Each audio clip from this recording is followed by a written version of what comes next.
Hello, welcome to the Church360 Ledger Basic Principles and Chart of Accounts webinar.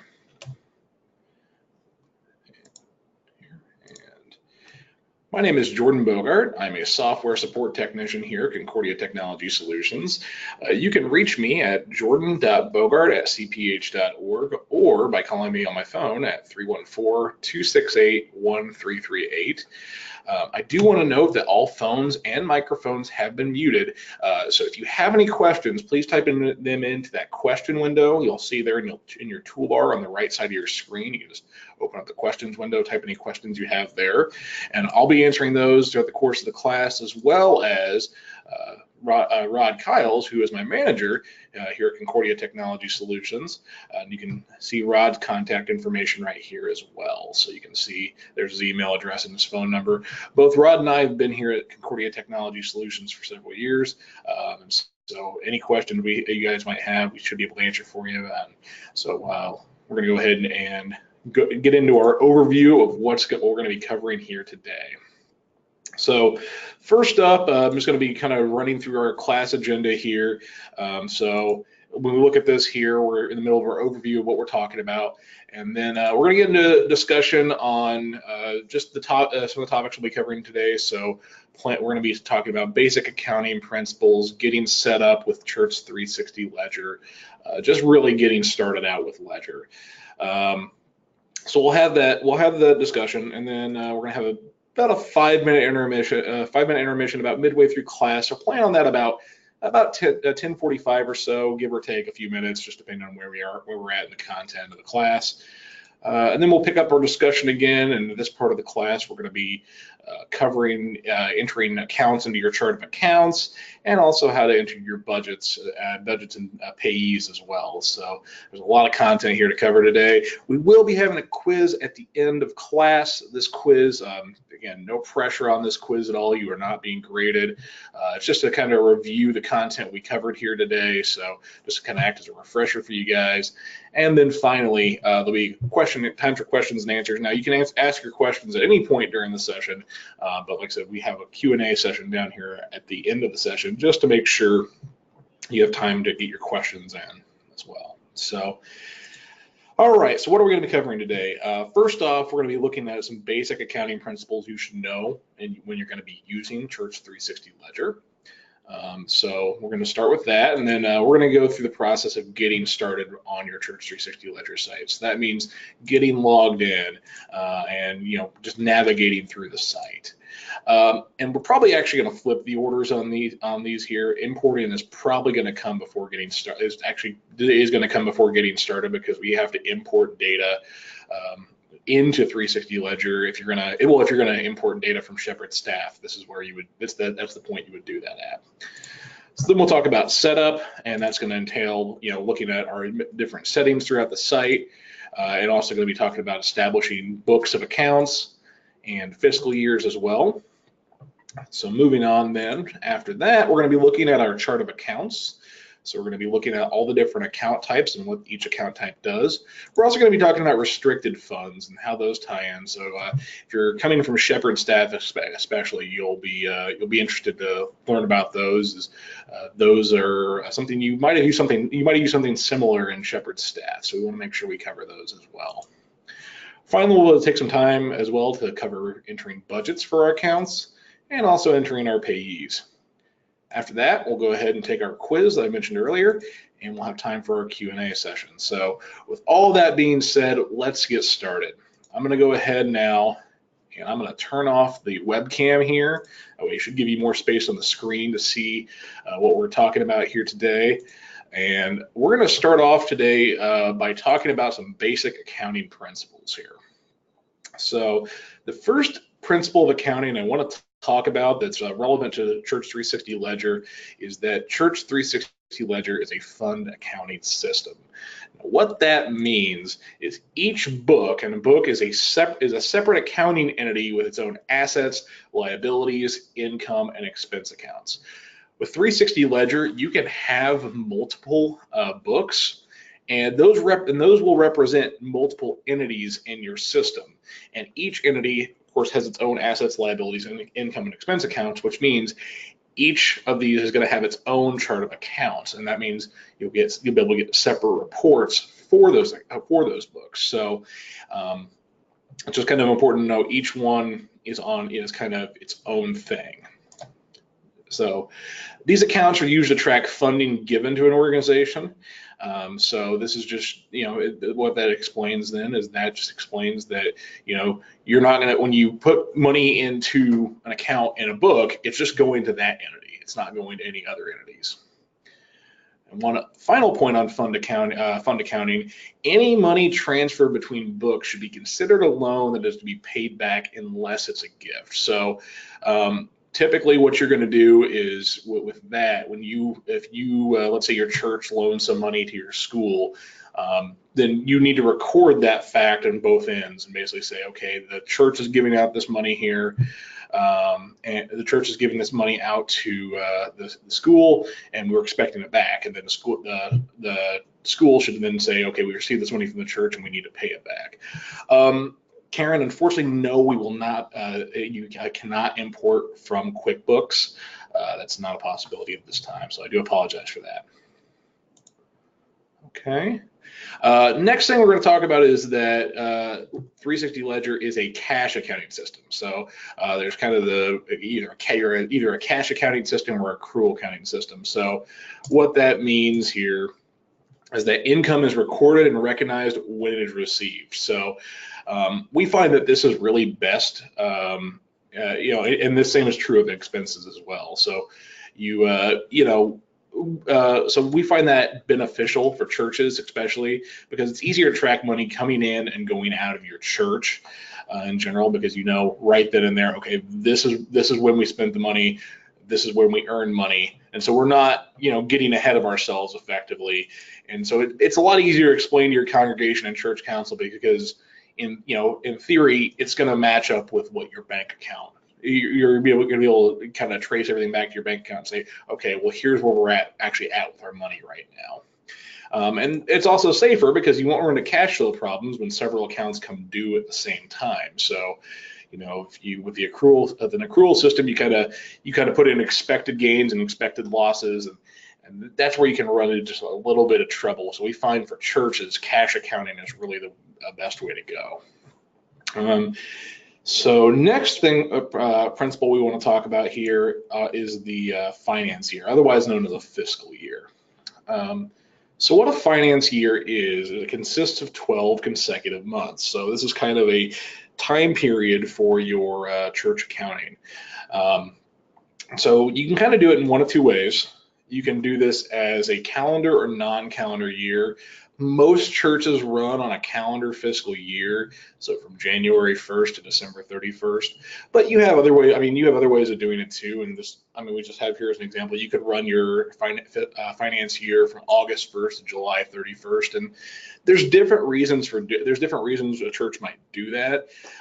And if that's something you're interested in and you need help doing that, feel free to give our support line a call, and we can definitely help you get on that. And we'll kind of also briefly discuss that today on how you would set that up as well. Now, a finance year is always referred to by the end date of the end year. So on a calendar fiscal year, for example, it starts in January 28. We're using this year for an example. It starts in January 2018. It ends in January 2018. Therefore, this is fiscal year 2018. But on a non-calendar fiscal year, let's use this August to July example. Our 2018, we started our fiscal year this year, August 1st, 2018, and we're ending our fiscal year July 31st, 2019. So in that case, that would be referred to as fiscal year 2019. So that's kind of the difference there. Okay, another accounting principle that we use inside of Church 360 Ledger is double entry bookkeeping. And the basic idea behind this is that there will always be at least two accounts on every transaction, and the debits and credits on a transaction must balance.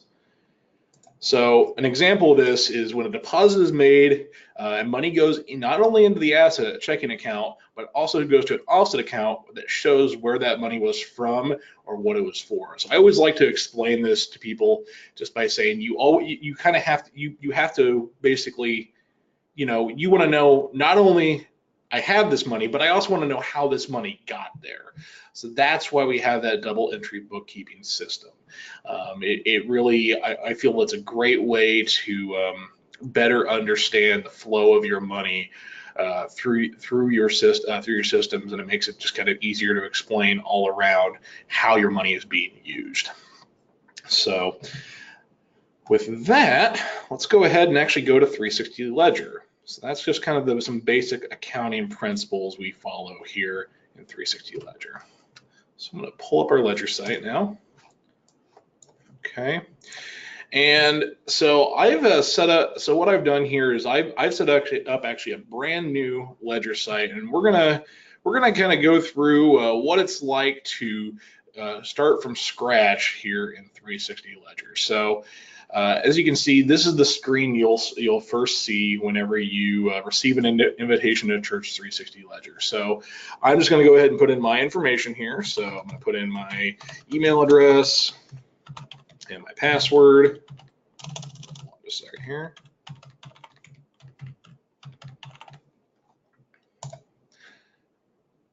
And then it's going to go ahead and just confirm your church information. Now your salesperson will put in your church information for you, but this is a good place to verify it. So I just kind of put in some blank information for this one. I'm going to go ahead and just fill in some fictional information here. So we're going to go with 555.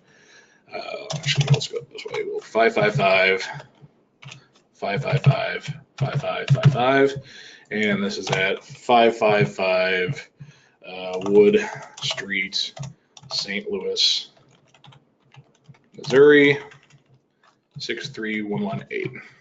Okay, we'll submit that. All right, now this is kind of where you get to the why in the road here.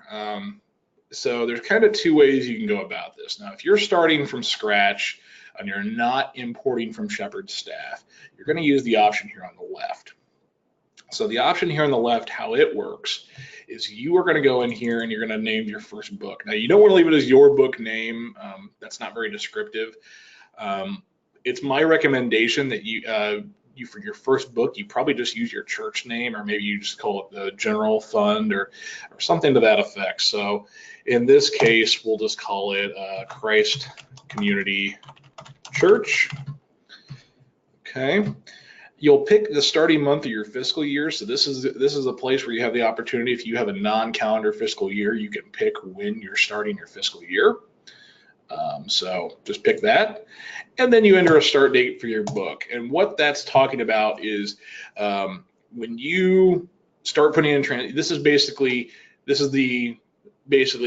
beginning point of all your transactions inside of Church360 Ledger. So if you're starting this and you want to say, okay, I really only want to start putting in transactions as of the start of this year, and when I start up, I'll just put in the balances for my accounts as they are right now. You could put it in January 1st, 2018. But if you wanted to go back and say, I want to put in a few years worth of, maybe last year's transactions too, you might say, okay, I want to start January 1st, 2017, if you want to be able to have the prior fiscal year in there as well. So it's just something to consider when you start up. Now, this is something you can change here, the start date for the book, up until the time that you do your first bank reconciliation. So you do have a little bit of flexibility when you're getting started up. So if you're going this route, then you click submit, and that will get you started with Church360 Ledger. Now, the other side of this coin is that we are going to import our data from Shepherd staff. So with that, what you would do here is you need to choose your database. No, unfortunately, we do not offer an import from Excel spreadsheet either. I apologize on that, Karen.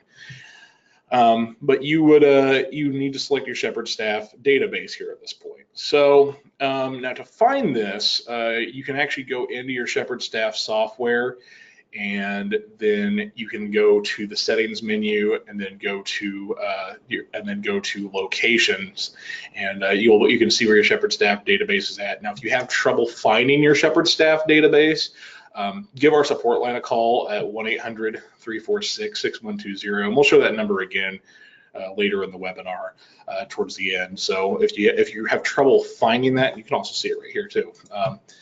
But if you have trouble finding that, just give us a call, and we can definitely help you get that uploaded here. So we're going to click choose file here, and I have a Shepherd staff database that we can use. So I'm going to just go ahead and navigate to it. All right, so I'm going to open that up. Now, you're given two options here. The first option says import everything from a Shepherd staff finance database. That includes your chart of accounts, your balances, and your transactions. Or you can just import your chart of accounts with current balances only. Now, you get both of these options if you don't have any dedicated accounts or equity accounts in your Shepherd staff database. If you do, because those account types don't exist inside of Church360 Ledger, if you have those accounts, unfortunately, you'll need to select the second option here, which is just import your current balances only. Now, if you have those types of accounts, let's go ahead and try with this one. Let's try that option here. So we're going to start uploading our database. And if you look at the bottom left corner of the screen, you can even see Google Chrome here, which is the browser I'm using. We'll actually show you the progress of that upload here. But it'll look at this, and if you have those, it'll take us to our next screen, where then how it's going to work with that is we will get to, and this database didn't have any dedicated accounts, otherwise we'd be seeing a different screen. And if you find yourself in that situation and you need help setting up, give us a call again. We can help you do that. But what you'll see here is you will come to a screen where it will ask you to take your dedicated accounts from Shepherd staff and match those up with, oh, okay, well, it seemed like we had an error importing this database. Well, okay, that's fine. I actually have another site we can work with here. But if, of course, if you run a problem like this, also give us a call. We can look into this some more. But for the sake of the demonstration, here today, I'm just going to go ahead and use my backup site I had here prepared today. Just in case something like this might happen. But if you do have dedicated or equity accounts, now equity accounts, unfortunately, you just can't match those up with anything. But with dedicated accounts, how those work is you'll be asked then to match those up with a asset account that those belong to, and those will become restricted funds. Now we'll get into the specifics about restricted funds here later in this training, but it's how they work is they are tied to an asset account. So restricted funds and dedicated accounts are very similar. So I'm going to go ahead and just close out of this. And here's our fallback site here. Here's our other demo site. So once everything's uploaded, you'll be taken to a screen that looks like this. This is the home screen for Church360 Ledger. So I'm actually going to go ahead and sign out real quick, just so I can show you guys the login screen. So if we come in here, we can, we'll see this screen here. You can just log in using your email address and your password. There are no usernames for Church360 Ledger. It's just your email address. And this login is unique from other Church360 websites. So if you have a login for 360 members, it doesn't automatically give you a login for Ledger. And the same is true of 360 Unite. They're all unique logins. Now, if you've forgotten your password, you can just click the Forgot Your Password link down here, and you can just type in your email address. And this will then send you a email to your email address with a link to reset your password. We don't keep your passwords here for security reasons. So if you are locked out of your account, you can't remember your password, this is the way to do it. And your passwords definitely should be kept private, because obviously you don't have anybody else get in under your name and do something that you don't want done. So we'll go back to the sign in here, and I'll just go ahead and sign in now.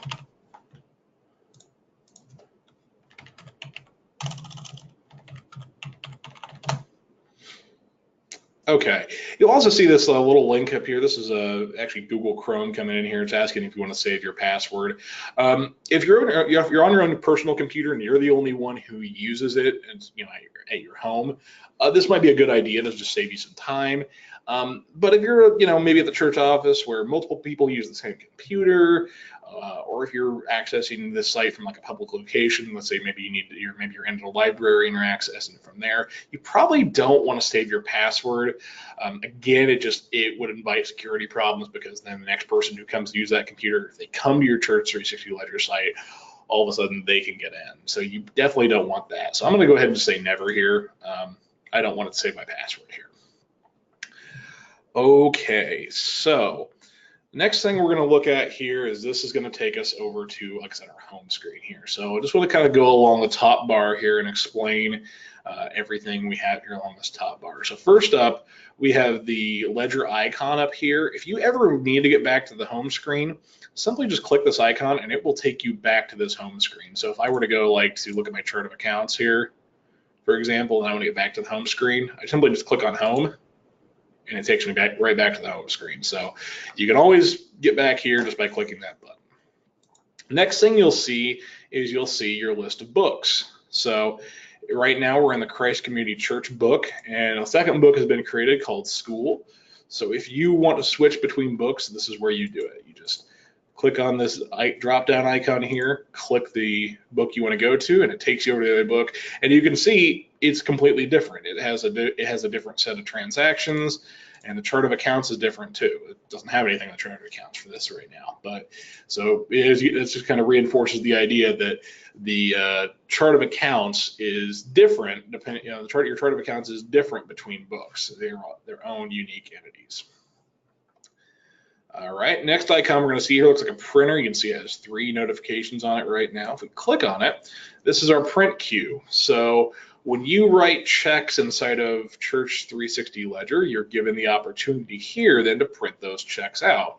Now, in just a minute, we'll talk about the check formats you'll want to use for Church360 Ledger, but this, in short, this is where we'll be printing our checks out from, and we'll be going more into depth on that tomorrow in our transactions training. All right, the next thing you're going to see here are pending transactions. So there's two types of items you're going to see in here. The first type of item you're going to see are pending transactions from Church360 members. Now, if you're a Shepherd staff user, the concept of this might be familiar. Because what it's going to do here is when you enter an offering batch inside of 360 members, when you're done with that, it will send that batch over to Church360 Ledger as a pending transaction, and you'll be able to basically take that offering batch and create a deposit out of it inside of your Church360 Ledger. So it saves you a lot of time because it lays out the groundwork for that deposit for you ahead of time. So it can save you a lot of time. Now, the other type of transaction you'll see here in the pending transactions list are recurrent transactions. So these are transactions that you've created that happen on a regular basis that you decide that you want the system to kind of generate these for you to save yourself a little bit of time. So this is primarily used for bills with, if your internet bill is $60 a month, and it's the same month in, month out, pretty reliably, then that would be a good example of something to put in as recurrent transaction. And we'll get into more how to do that again tomorrow with our transactions training. All right. Next up, we're going to have a reports button here. So there's 4 main reports here. You can see all those, and again, that's something we'll be going into more depth on tomorrow. One thing you don't want to get confused, there is a chart of accounts report, and then there's actually your chart of accounts. So I do want to make that distinction here. They are different. So just look out for that. You also have your event log too, and your event log will show you basically different activity that happened, and it's going to show you all that information there. So you can see when things are created, deleted, what type of action it was, who did it, and what actually happened. So you can see all sorts of information in that event log. All right. Next thing we want to look at here is our settings gear. And we're going to be covering most of these items in this settings gear here today.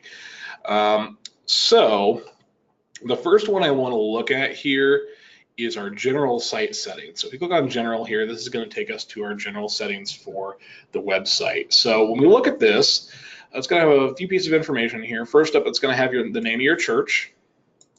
It's also going to have your Concordia Publishing House customer number. So if you ever need to find that whatever that is, you can always check that from here. And that's filled in by our salespeople here as well. Then you see check style here. So you can see top and middle. Now we've partnered with a company here called Forms Plus. Their website is formsplusinc.com to have checks for Church360 Ledger. So if you go to their website and click on checks, and their website is formsplusinc.com, you go to checks, you'll see that there's actually checks specifically designed for Church360 Ledger. So you can actually go in here, and we have a middle print option, we have a top print option. And those are just, when you're printing checks inside of Church360 Ledger, you need a check form to put in your printer to have everything laid out properly. Now, if you have checks from other softwares that are laid out in a similar fashion, you may be able to use those. If you have some left over from a previous system or from your bank or something like that that you want to try to use, you can absolutely try to use those, see if they might work. Forms Plus are the only ones we guarantee to work, for sure. Now, if you have middle print checks from Shepherd's staff that you had in the past and you came to Church360 Ledger, those should also work if you use the middle print format. So, this is the website where you can get those checks. So if you're interested in those, go to the website and you can kind of look at checks, and even have a chat system down here in the bottom right where you can chat with a Forms Plus representative, and they can help you get the checks you would need for Church360 Ledger. So I'm going to close that.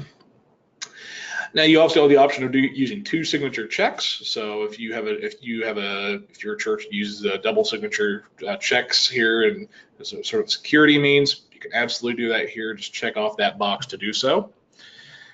So you'll see that. You'll also see your church address here. So this is again, this is filled out when we set up your account, but if you want to verify this, you can always come in here and just make sure that's right. Same with the church phone number. If you make any changes in here, you'll want to click the save icon down at the bottom of your page. So I'm going to go ahead and turn off that two signature checks, and we'll save it. And you can see it'll tell you that your information was updated. You cannot use the 3 to a page option. No, we don't. So we do not support the 3 to a page option, unfortunately. So coming back to Christ Community Church here to our homepage. All right, the next thing I want to talk about here today are our logins and roles. So we can set up different roles for our users, and this controls what people can do on your site. So let's go into roles here. So by default, we include a church administrator. We include an administrator account. And this administrator account has full access to the entire site. When you first start up your 360 Ledger site, the account that's first added is an administrator account. So you can see that there. Now this is a role we have already added here. I'm just going to delete this. So you can delete a role here. If you click the little gray minus sign here, it turns red, and you can click delete, and that'll just get rid of it. So if you want to add a new role, basically, and roles are not, I see a lot of confusion sometimes with roles, and people will make roles for a unique role for each person. And you can absolutely do that if you would like, but typically what you would do is you would create not a role based on a person's name, but based on what their title is there at the church. And that way you can use the same role for multiple people. So let's make one here for our financial secretary. So let's say our financial secretary here, we're the treasurer for the church, so we have full access, but the financial secretary who records offerings, they also need access to Church360 Ledger just to see when offerings come in here. So we're going to go to make a financial secretary role. Okay. It says this role applies to, so you can pick which books a role has access to. So we're going to say that they can see the church book.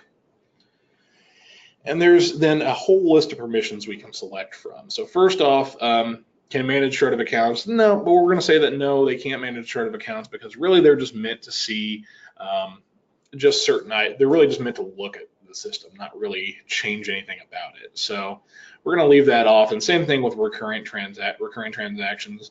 You can say they can view all accounts, or you can say can view, and it's blank now. So if we submit this, and then come back to it, you can say it'll show can view selected accounts. So if you click on that selected accounts, then it takes you to a list of all the accounts in your book, and you can check off which ones that secretary, the financial secretary, might need access to. So I'm going to go through here and say, all right, well, it's going to make sense that the financial secretary can see our checking accounts here, so they can see, where we're at in our bank accounts. So we're going to go ahead and we'll say, go through all the asset accounts and say, okay, she can see all that.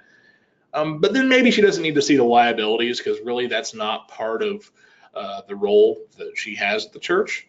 So we'll skip past that and say they don't need anything for that. But then we'll say, okay, yeah, so they need to see unrestricted income. Now you'll notice here, when I click, you can see how these are kind of indented in. When I click on one that's furthest out, it checks all the ones under it. But if I wanted to say, all right, well, maybe she doesn't need to see the young adults in the men's ministry. You can check or uncheck just the one, just certain accounts under here too. So you don't have to do it all in sort of wide swaths of accounts. You can just pick specific accounts too. But for the sake of just being able to kind of put these in quickly, you can pick a category and just give them access to that entire category if you'd like. And we'll say she has access to the restricted income accounts here too. Okay. And then you can skip over the expenses, because again, she's just tracking money coming in. She's not necessarily tracking money that's going out. So after you get through all of that, you can click the X here, and then it'll tell you they can view 29 selected accounts. So that's what they have access to. So when they log in under that role, that's what they're going to be able to see. They're not going to be able to see anything else.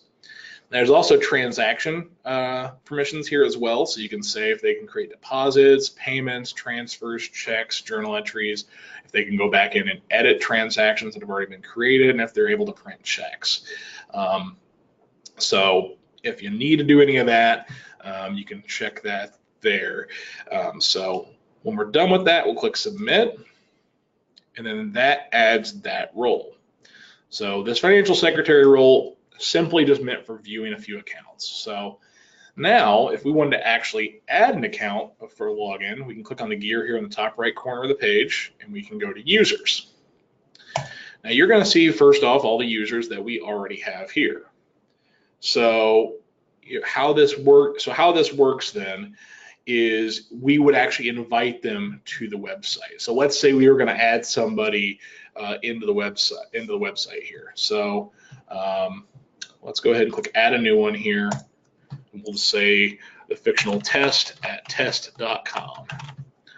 Okay, and we're going to say they had the financial secretary role, and we'll click submit. So then what happens is Church360 Ledger will send them an email to their email address inviting them to create a login for the site. So that's how people who are set to view selective accounts would gain access to Church360 Ledger.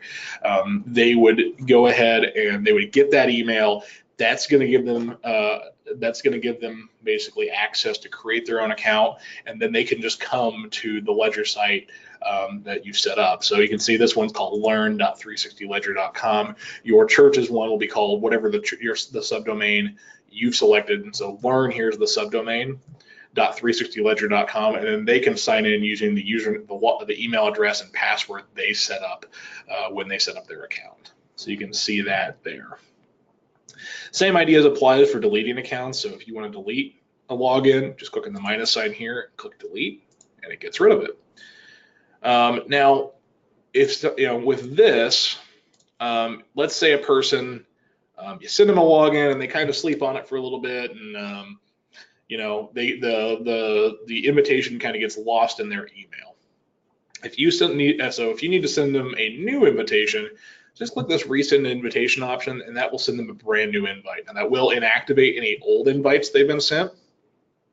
And this option only shows up if they haven't completed their creating their login process yet. After they've created their login process, then this option no longer shows up, because they don't need a new invitation. So in that case, if they're not trying to log in at that point, that's where you go back to use that forgot your password option on the login screen. So just make use of that if that's something you need to do there. So close that out, and that is our logins here now. All right. Next thing I want to show off here are books. So as I explained earlier here with the books inside of 360 Ledger, and you also might have noticed here on the login screen as well here, if you would get to the point where you have just a ton of different users or a ton of different books, which you really shouldn't have a ton of different books, you can actually search. So if you type in church here, it will filter to just show what you're searching for. So it can you can save yourself a little bit of time in terms of getting to different users or different books, if you will. And this filter is also used in other places in the system too, and I'll be sure to point it out when that's an option for you guys. So if you want to create a new book, you can click Add a New One, and you'll put in whatever your book you're going to add here. So let's say our church also runs a thrift shop. So we'll say a thrift shop. Now you can have a different fiscal year starting point for different books. So we'll say this one starts up in June, and then you can put in the starting date of your book.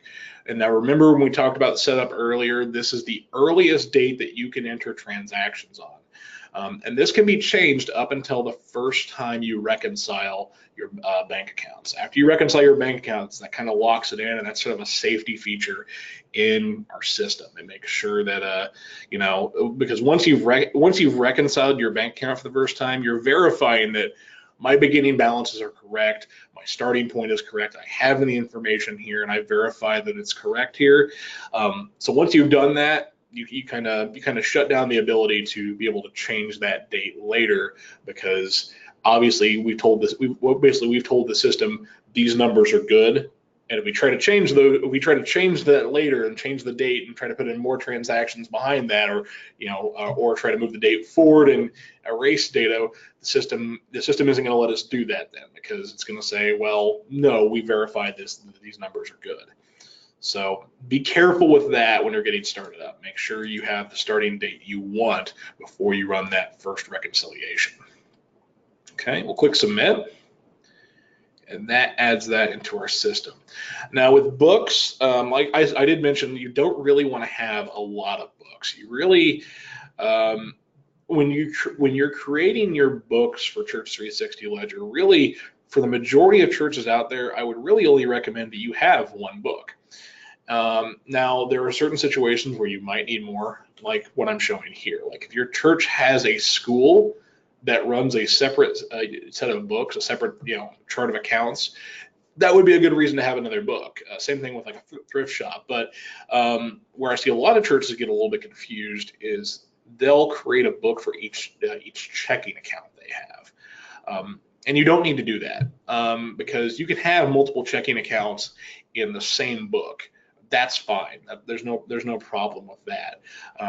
So really, the only time you want to have a separate book is if you have a completely separate chart of accounts that you're going to keep track of, or if that chart of account, and again, if that chart of account has a different fiscal year, another book would be appropriate there as well. So you want to try to keep the number of books you use to a minimum, because these are all going to generate separate reports too.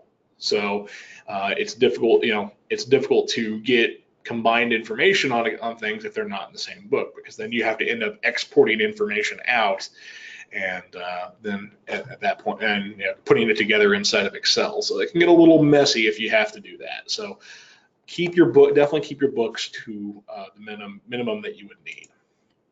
All right. And then I also want to show off fiscal years. So I did explain earlier how the idea of a fiscal year is 12 consecutive months, and it kind of acts as a time period for your chart of accounts. your income and expense accounts, for example, reset back to zero at the beginning of every fiscal year, which they should. We'll get into more why that is later when we talk about different account types. So when we come to our fiscal year screen here, it's going to first off up top show us what fiscal year we're in. So we're right now in fiscal year 2018, which runs from January 2018 to December 2018. Okay.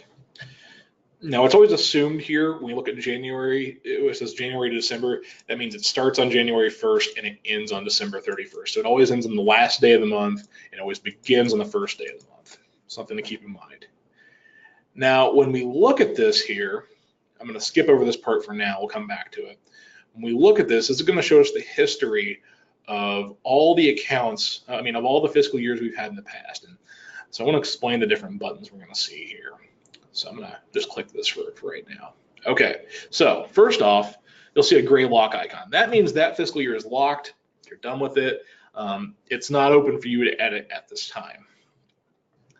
Now this green lock icon here, this also means that the account is locked because these buttons don't represent the current status of the accounts. They represent what you can do with the accounts right now. So with that, if you need to unlock a previous fiscal year, you click on this green icon here and that unlocks that year. And then it's replaced with the red lock icon, which indicates that we can lock that fiscal year. A lot of people get confused about this, so I definitely want to kind of drive that point home. That the red lock icon will lock the fiscal year. The green unlock icon will lock the fiscal year. So a year that has that red lock icon on next to it is not locked right now. It's the fiscal year you're currently working in. And then if you want to get back to, and then if you want to unlock a fiscal year to work in it again, you have to click this green lock icon. And you have to do this consecutively too. So like if you want to go back to 2013, you have to click on the green lock icon here, then here, then here, then here, then here, and then you're back to 2013 at that point. So we're going to go ahead and just get back to our current fiscal year. So there we are. Now this is also how if your church goes from a calendar year, fiscal year to a non-calendar year or vice versa, this is where you can change the starting month of your next fiscal year. So then you'll pick which month your fiscal year is going to start up in, and then when you get to that month, that will establish a new fiscal year at that point. So just bear that in mind if you're going to be switching fiscal years. You just pick the year, click save, and then that gets you into that new fiscal year here. Okay, so this is also your year end effectively inside of Church360 Ledger. So before you come in here and lock an account, you'd go through at the end of your year and you would run off any reports you might want to run, make sure all your transactions for that prior fiscal, let's say we're going from 2017 to 2018, you put in all your transactions that would happen in fiscal year 2017, and you make sure everything is squared away. That doesn't mean you have to do your bank reconciliation, by the way. You don't have to have your fiscal year open to do a previous year bank reconciliation. So you don't feel like you have to keep your fiscal year open to run that bank reconciliation. And we'll get into the bank reconciliation process tomorrow in our transactions training. But then this is your fiscal year, and this ends your fiscal year. And when we do that, like I mentioned earlier, it resets your income and expense accounts back down to zero to start off that new fiscal year, which again it's supposed to do. And so it starts you out in that new year, and it helps. And then you can get reports for that new year at that point. So that's how the year end would work in the system. Now looking at our clock, we're about at 10:45, which is about when we're going to be talking about doing our break. So let's go ahead and do that now. I'm going to pull up a countdown timer here on Google. So we're going to have a 5-minute break. I'm going to pull that up here now, and I'll see you guys back here in 5 minutes.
Okay, so we've come into our 5-minute intermission here.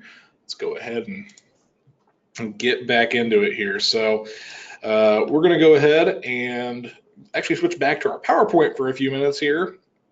And we're going to go over the different account types that we offer inside of Church360 Ledger. So I'm going to go ahead and pull that up here.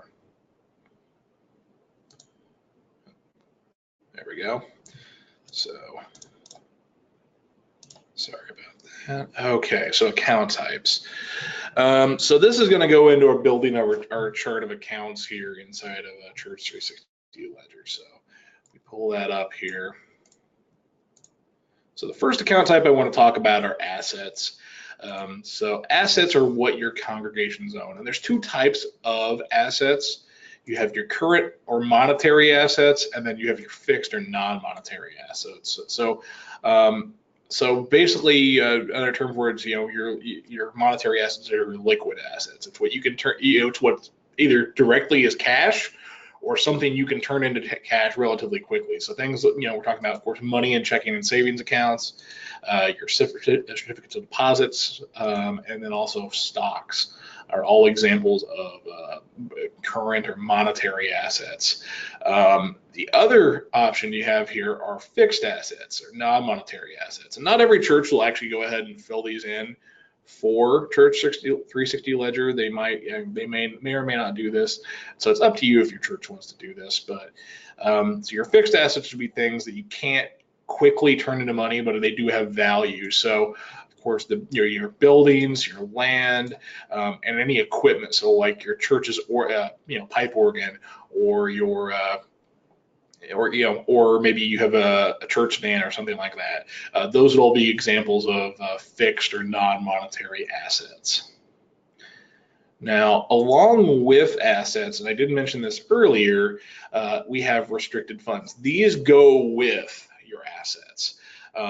So what are restricted funds? It's money reserved for a specific purpose. So these are not budgeted by themselves. So the balance on these will carry over to the new fiscal year. So basically, if you have some money that's been given to your church that you want to set aside for a specific reason, and it's part of your asset account, you don't have a whole new bank account for it, but you want to kind of set that money off to the side and keep it aside for whatever purpose you guys might need it for. This is where you would do that. You can deposit money into a restricted account, and the money that goes in that restricted account then counts as part of your asset account, but at the same time it's kind of kept off to the side, so you have it kind of a little side pocket almost of your account. So let's get into Church360 Ledger and see what it looks like to have those accounts. So if we click on our chart of accounts here in the gear, this is going to bring us to our chart of accounts. And you can see we already have some chart of accounts filled in here. So let's go ahead and let's add in a new asset account. So you can see our asset accounts here.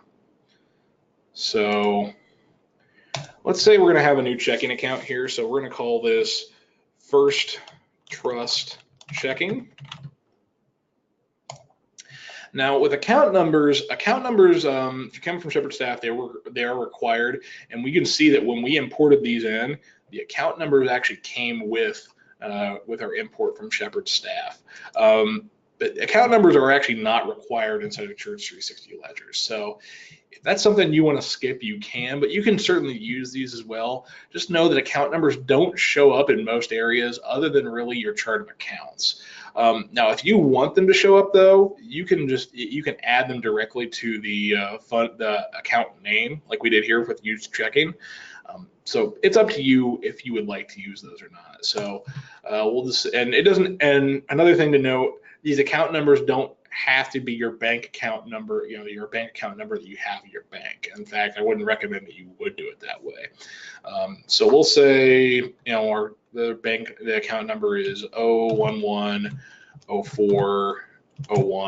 We'll say it's that. Okay. Now, then you need to specify if you want to be able to write checks out of this account. So if you don't check this box, this will not be an asset account that's available to you when you write checks. And again, we'll go over more about writing checks tomorrow in our transactions training. Finally, you need to fill in a beginning balance, so rather an initial balance. So this is the balance at the start of your fiscal year. So we'll say we started with $10,000 in this account. Okay. So we have that now. So that's our asset account. Now you can rearrange these accounts too. So let's say we want to move this up above our miscellaneous accounts. If you just click on these 8 dots here, and you can click and drag these up. Okay. Now what you might have noticed here is that we have sort of categories. We have sort of accounts are indented under each other.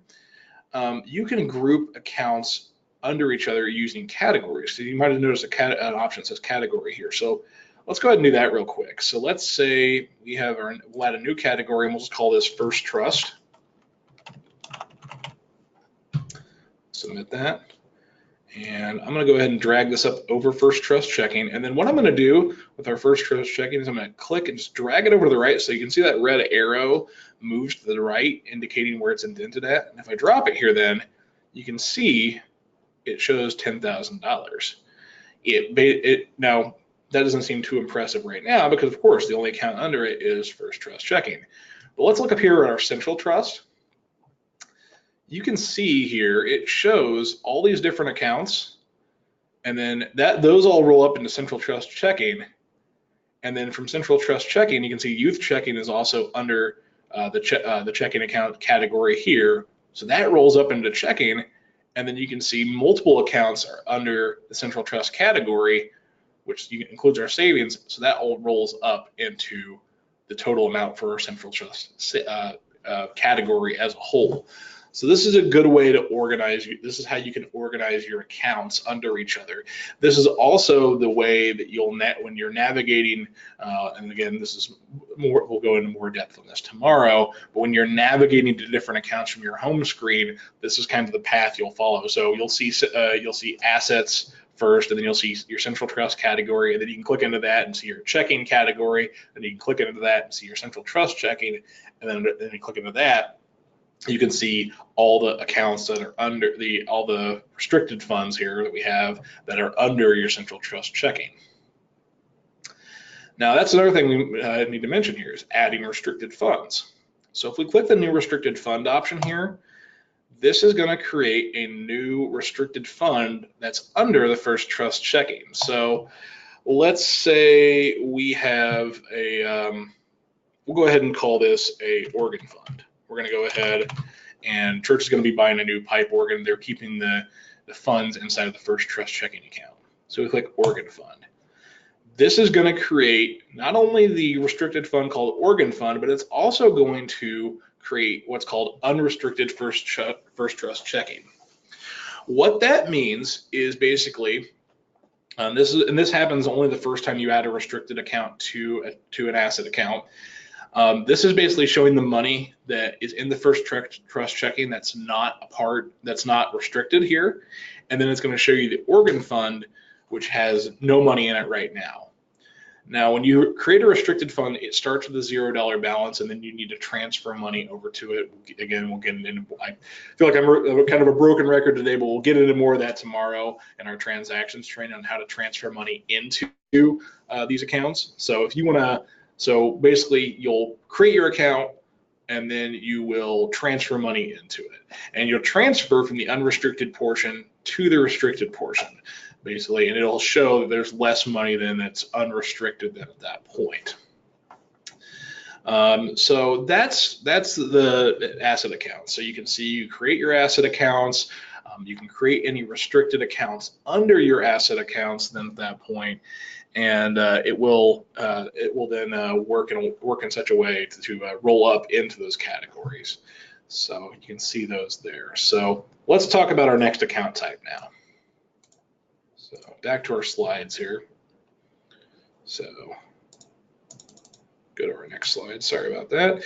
All right, next account type we want to talk about are liabilities. So this is money that we owe. So you can see that here. So again, there's two types of liability accounts. There's short-term debts and long-term debts. So examples of short-term debts, and it's really not, I almost hesitate to even call them debts in most cases. It's just money you're kind of holding for kind of a brief time. So short-term debts include like your payroll taxes, healthcare savings account money, and then offerings for other congregations. So if you take an offering for like another congregation for any reason, you would put it into your system as a liability because you need to pay that money out to the other congregation. Same thing with the payroll taxes. You collect money, you kind of collect money from people's checks when you enter your payroll tax, when you put in the deductions for payroll taxes in your system, and you hold that, and then you pay that out to the government whenever it's time, whenever that comes time to pay your taxes. Okay, and then the long-term debt is when we look at that, that's things like your church, the mortgage for your church, any loans you might have, or if you have like a car loan. So this basically says over time, okay, here's the amount we owe, and then we're going to pay this off over time. So that's what our liability accounts look like. So let's go back to ledger again here. And when we go back to ledger, we can go down to our liability category. So you can see here we have a few different items on the list here. So we have our payroll tax deductions here that we already added in, and we have some categories under that. We have an account under that. Same thing with the payroll deductions. You can see those there. We also have a long-term debt here with our loans. So let's look at what it would be like to add in a new loan. So we can add a new account here. We already have our loan category, so that's already been created. Let's go ahead and add a new loan here. So let's say we needed to get a loan for this organ we were buying. So I'll call this organ loan. And you can apply an account number again if you would like. And then finally, you put in the balance of the account. So let's say we borrowed $40,000 for the organ. So then that shows up there. And we're gonna just take that account, we're gonna move it under the category. And you can see that rolls up and shows the church has $70,000 in loans right now. So that's what the church owes on those two items. So you can see they purchased a car from Ford, Ford Credit, or maybe like a church van or something like that, and so they have a loan out for that, and then they have a loan for the organ for the church as well. So this is just a way we can keep track of what we owe and pay things off accordingly. Okay, so that's our liabilities. Let's go back here now and let's look at income accounts. So income accounts record revenue received during the current fiscal year.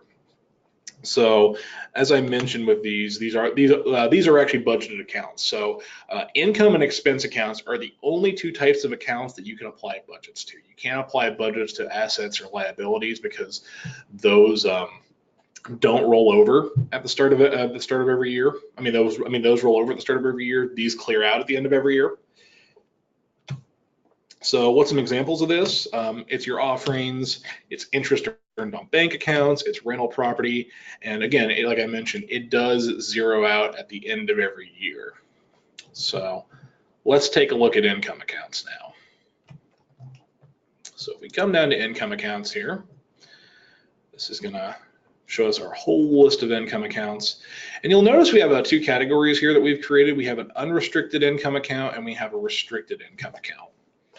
So when we have our restricted accounts, we not only do we want to, we want to track the money that we actually have, but we also need to track basically the money coming into those accounts and going out from those accounts. So you want to create a corresponding restricted income account for your restricted fund that you have. So that's why we have a separate categories for these. We can see all our restricted money. So if we create a new account then, let's go ahead and create a new restricted fund for our organ here. So we're going to call it organ fund. Okay. And again, you can add an account number you like. Now, typically you wouldn't add a beginning balance to income or expense accounts because those do reset at the beginning of every fiscal year. And you're saying here, when you put in the initial balance, you're saying this is the balance of that account at the beginning of the year. There are very rare edge cases where you would you would go ahead and you would do this, but really there's not a whole lot of reason to ever put in an initial balance for an income or an expense account, either one. So I'm going to leave this just at $0. Click submit, and then the organ fund has been added in. I'm going to move that over here, and then that creates it. One thing I didn't show when I added the assets and liabilities, and I want to show this here, is you do need to click Save Changes when you're done adding accounts. So it'll tell you then what you've done when you click Save Changes. You've rearranged accounts or categories, so I moved things around. I added 1 new category, and I added 5 new accounts. All that's true. Now you have 3 different options here. One, you can say discard changes. That basically cancels out everything you just did and brings you back to where you were at before. You can click cancel, and this will take you back to the screen so you can continue doing more work. Or you can click confirm, and that will then go ahead and add those accounts in. So we added that in, and you can see now that $0 balance is showing here if we go down to our organ fund. So you can see that adds in. So I did mention, like I said, we have our unrestricted income and our restricted income separate. This is just to make things a little bit cleaner for reports. So just a different way we can do that. And of course, you have access to categories here, just like you did in other account types as well. Okay, next up, let's talk about our expense accounts. So let's see here. Go to our expenses. All right. So we pull up our expenses here. Sorry about that. Okay. So looking at our expenses, of course, this records how monies are spent. So this is kind of the flip side of the coin to income. Your income shows how you got the money. Expense shows how you spend the money. Again, these are budgeted accounts, so you can apply budgets to these accounts. Some examples of this is your salaries for your church, materials for church programs, office supplies, postage, utilities. There's really almost no end to the different things your church might be spending money on, and you might want an expense account for in turn. So, and of course, just like income accounts, these zero out at the end of the year. So again, this is like I said, this is just like the flip side of the coin to income. You can see our expense account list is quite a bit longer than really any other account type there, because again, there's just a lot that churches spend money on. The same idea applies, and it looks like we didn't create a restricted category for this, so let's go through doing that. Just like you need income accounts, like separate income accounts for your restricted accounts, you also want to create separate expense accounts for your restricted accounts, because again, you want to show the money flowing in and out of those accounts. So in this case, let's go ahead and create a new account again. We're going to call this organ fund. And again, you can add an account number if you'd like. I wouldn't recommend adding an initial balance for the reasons we talked about earlier for income. We'll click submit. We'll go ahead and click submit. Oh, zero that. So yeah, you can't just leave it blank when you add it. You do have to punch in the 0 there. So we'll save that. And we'll refresh our page. Come down to expenses, and then there it is. So I'm going to go ahead and actually make a restricted fund here. So I'll call it restricted expenses. Click submit. And then we'll go ahead and move the organ fund under it. Now, let's say we have something else we're going to put under that restricted fund. You can actually move entire categories at once when you do this too. So let's say we were going to put our automotive under our restricted accounts here. If we click and drag it, it lets us actually drag the entire category at once. So if you click on the category and drag it, everything else comes with it too. So you can click and drag it, and then it's under this category here as well. So you can see everything rolls up then into the restricted expenses. So that's how expense accounts work. When you create them, they're just used to track how you're spending your money inside of 360 Ledger. You might have also noticed the reset option here. So if you click the reset option, it simply just puts things back to how they were before you started making changes from the last time you saved your changes. So if you're working on something, you decide, I really messed things up here, I haven't saved yet, so I can still go back and click reset, and that just puts everything back to the way it was from the last time you saved. So important, nice to have there.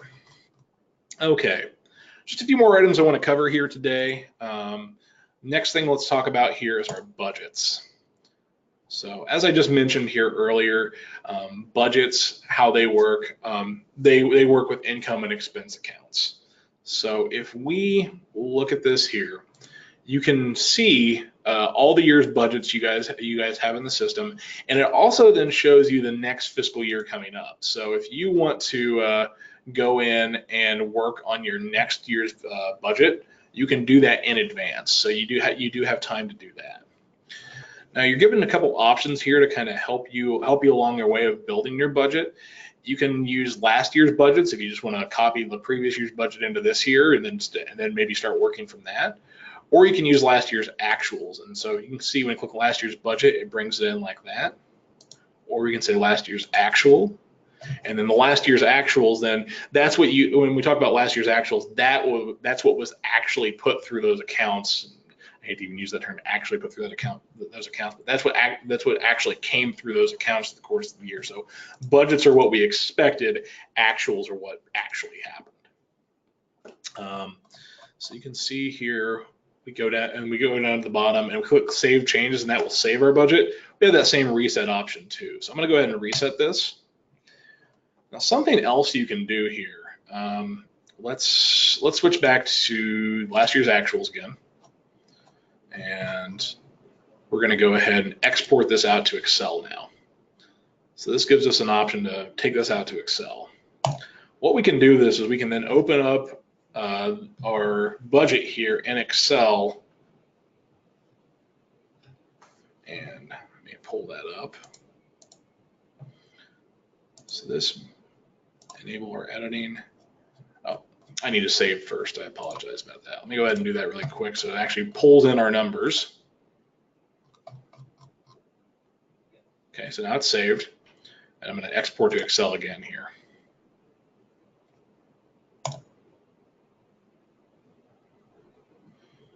Okay, so now you can see it's pulling in numbers. There's not a whole lot of numbers there. Tell you what, let's do it this way. Let's go back to 2018 where we do have a complete budget here. So it's going to pull that in, and one more time, thanks for bearing with me on this, guys.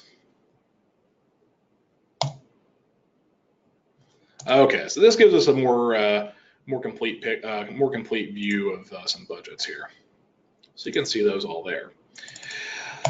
Okay, so what you can do here is you can actually work in Excel if you would like, and you go work on your budgets here in Excel if you want to be able to do that.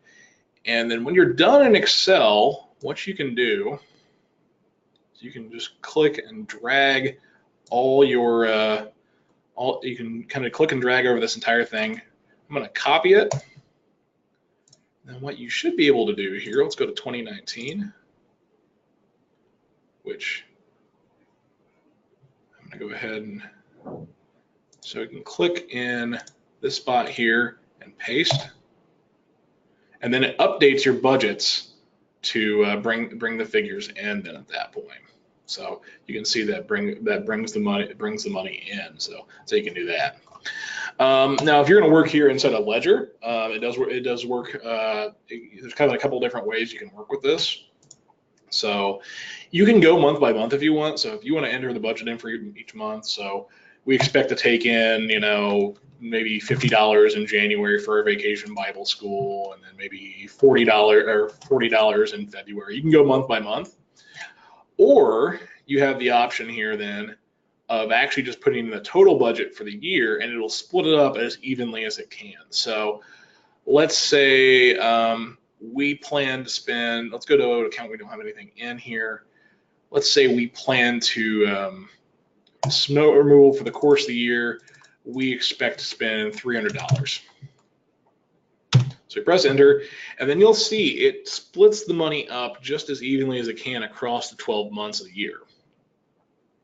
Now, if it can't split it up evenly, let's say it's some oddball amount, let's say $313, it will split it up over the months, and it'll put, it'll spend a lot more money at the beginning of the year, and it'll go through here and split it up over that period as well. So whenever you're done, of course, you click Save Changes. If you need to go back to anything you've done before the last time you saved, you can click Reset. So we'll save that, and that's been added in now. And that's your budgets. So you can always go back and look at previous years here too. All right, one more topic I want to cover here today before we get to our quiz and get towards the end of the session here for today, and that is our payees. So payees, and again, this is the filter view up here. So if you need to search for a particular payee, you can do that here.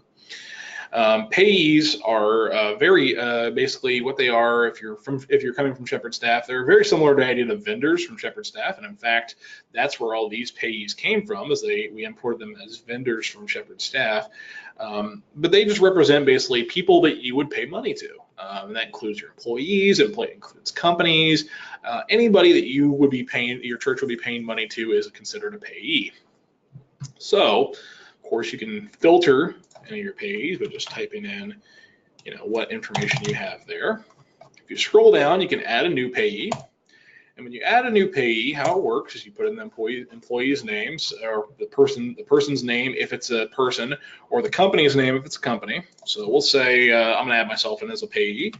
So we'll say Jordan Bogarts, and we'll say, now you can also add in a company if the person works for a company. I'm not gonna do that here though. So we'll say 555 Test Avenue, St. Louis, Missouri, 63118, and here's a phone number, 555-555-5555, and then any additional notes you might want. So click Submit, and then that payee is now created, so you can see them on the list. Now, if you click on, you'll notice on some of the payees that we've worked with here, that we already have, you'll see there's a button that says History here. This is nice because what it'll do is it'll show you for the year what accounts they've been paid out of, basically what accounts they've affected through the year. So you can see like AT&T Uverse here for internet. There's been in our unrestricted account here, $180.94 went through as a credit, and then $180.94 went through internet access. So you can see here's our asset account, here's our expense account, and you can even print this report out as well. So if you want to have a printout of what the payee, what you've done with the payee for the year, you can see that as well. So this gives you your list of payees. So payees, again, are just people that your church pays. And again, same idea with deleting them. So if you need to get rid of anybody, so we have a Derek and we have a Derek Woods. Well, let's go ahead and, okay, well here, and that's a great thing. I can show that off. So Derek here, it's not letting me delete. It's just letting me deactivate him. But if you go to me here, you see I have the option to delete me. The difference is, because we have transactions for Derek, we can't delete them at that point, because if we delete them, then we don't know, we look back at the previous transaction that we paid him on, we don't know who we actually paid then at that point if he's deleted. But if he's what deactivating does, it still keeps him in the system for the purposes of keeping track of any transactions he was a part of, but he no longer is selectable when it gets to the point of actually entering your transactions. So so it can kind of save you a little bit of space and just while you're working, because then you don't see as big a list when you're picking from your payees. So just something to keep in mind as sort of a peace of mind sort of thing. So okay, so that brings us then to the end of the discussion portion of our training here today. So let's go ahead and let's get to our quiz here. So I'm going to go ahead and pull that up for us here. All right, so our quiz. So first question up here today is, What type of account is used to create a bank account? So I'm going to go ahead and pull this up here.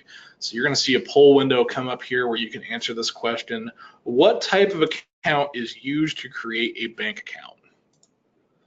Is that going to be an asset account, a restricted fund, or an income account? So I'm going to give everybody some time here to answer that question here. So just go ahead and fill in your answer, what you think that's going to be. I'm going to give everybody just a little bit of time to answer here. Looks like a portion of us have voted. I'm going to leave the floor open just for another few seconds. Okay, so looks like we had a unanimous answer from everybody. So what type of account is used to create a bank account? And that's going to be an asset account. Good job, guys. An asset account is the account type you would use for your bank accounts. These accounts keep track of your bank balances. Fairly simple. All right. Next up, if your church takes out a loan, what type of account should you create? Is that going to be an expense account, an income account, or a liability account? So we'll launch that question here. So if your church takes out a loan, what type of account should you create? Is that going to be an expense account, an income account, or a liability account? So give everybody just another few seconds to answer. Okay. All right, I'm going to go ahead and close that. Okay, so we had a bit of a split in the answer this time. So let's see what the answer is. If our church takes out a loan, what type of account should we create? And the answer to that is C, liability accounts. Liability accounts should be used to keep track of what remains to be paid. So when you enter a transaction, check your journal entry to make a payment on the loan, use the liability account as the offset account for that transaction. This will decrease the amount owed on the loan, and when the loan is completely paid off, the liability account should have a balance of $0. So that kind of delves more into our transactions training tomorrow. But that's the idea behind liability accounts. Those will the amount that you owe and then will go down as you pay them off. So that's how we keep track of our church loans. Okay, so next up, this is when we're going to choose two answers here. Select the two types of accounts that can have budgets assigned to them. So it's going to be assets, liabilities, income, or expenses. So pick two of these options here. So two types of accounts that can have budgets assigned to them. So let's give you guys some time here to answer those questions.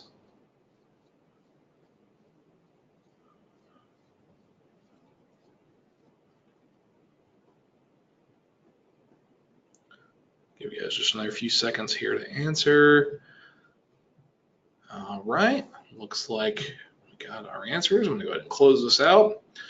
Looks like another unanimous answer here, guys. So select the two types of accounts that can have budgets assigned to them. And that is going to be C and D. Income and expense accounts are the two account types that have budgets attached to them. To see how closely these budgets are being adhered to, view the statement of income and expense. So again, that kind of gets ahead of us here today and goes into tomorrow. But yeah, good job, guys. The income and expense accounts are the only accounts that you can apply budgets to, and that's because those accounts flip back to zero at the start of your year. So this helps you, keep track of your the comings and goings of your money, basically. All right, next up. A restricted fund will carry over its balance when advancing your fiscal year. True or false? A restricted fund will carry over its balance when advancing your fiscal year. True or false?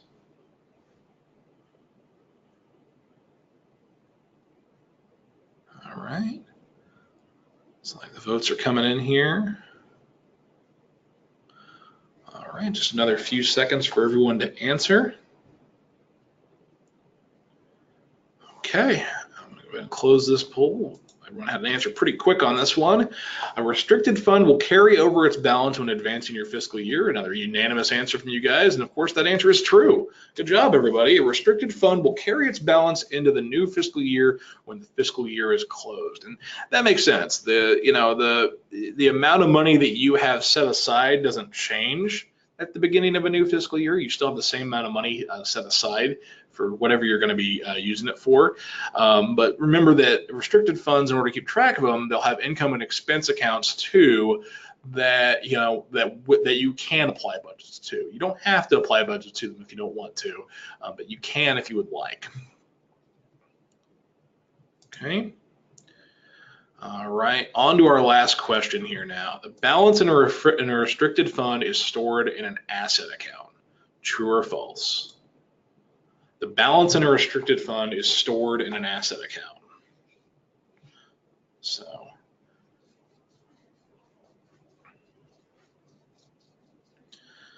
give everybody some time to answer here.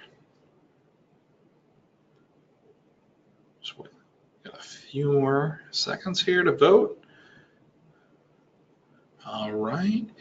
So it looks like I've got answers from everybody now. I'm going to go ahead and close the poll here. Again, one more unanimous answer. The balance in a restricted fund is stored in an asset account. And again, that is true. Restricted funds are attached to a single asset account, and the balances show on the restricted fund, but are stored in the asset account. So remember how that works is when you have that, it goes under an asset account, and then the portion of money that's not in the restricted accounts is shown in a new account that's created called unrestricted, just showing the unrestricted portion of that bank account. Okay, well, that's all our questions in the quiz. Good job, guys. You guys did pretty good. So let's go ahead and finally, do we have any questions? I want to open up the floor to any questions you guys might have. I know you've been asking a few questions through the course of the webinar. But now is a great time to ask any questions on any of the content we covered here today. So please feel free to ask those questions. I'm just going to advance the next screen here. So I'm going to give everybody ample time to put in their questions, but I want to thank everybody for attending today's Church 360 Ledger webinar. I really hope everybody enjoyed today's session and they learned a lot. So we're coming in, looks like a little under that 90-minute mark. But if you have any, like I said, if you have any questions after today's session, you can give us a call at the support line, which the number for that's 1-800-346-6120, or you can email us at support@cts.cph.org. Like I said, I'm one of the technicians on that support line and on that inbox. So you may hear from me, you may hear from one of my colleagues. And like I said, we're all very knowledgeable. We can definitely help you guys out with whatever questions you guys might be having. So please go ahead and take advantage of that. If you think of something afterwards and you don't have any questions, you can't think of your questions now, if you come up with something later, that's absolutely the place to send those questions to. So I'm going to give you guys just another few minutes here. Let you take full advantage of the time we have scheduled. So if you have any questions, go ahead and ask those. Otherwise, the webinar has come to the end.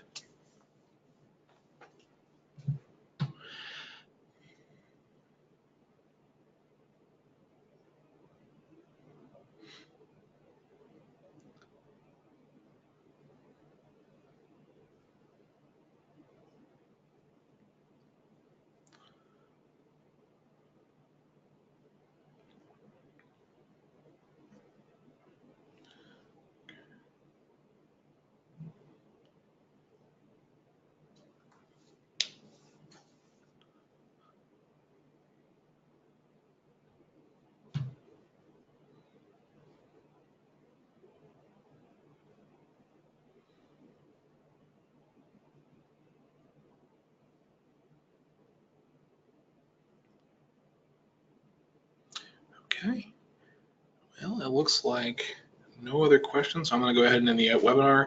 Have a great day, everybody. If you do come up with anything afterward, just give us a call or an email.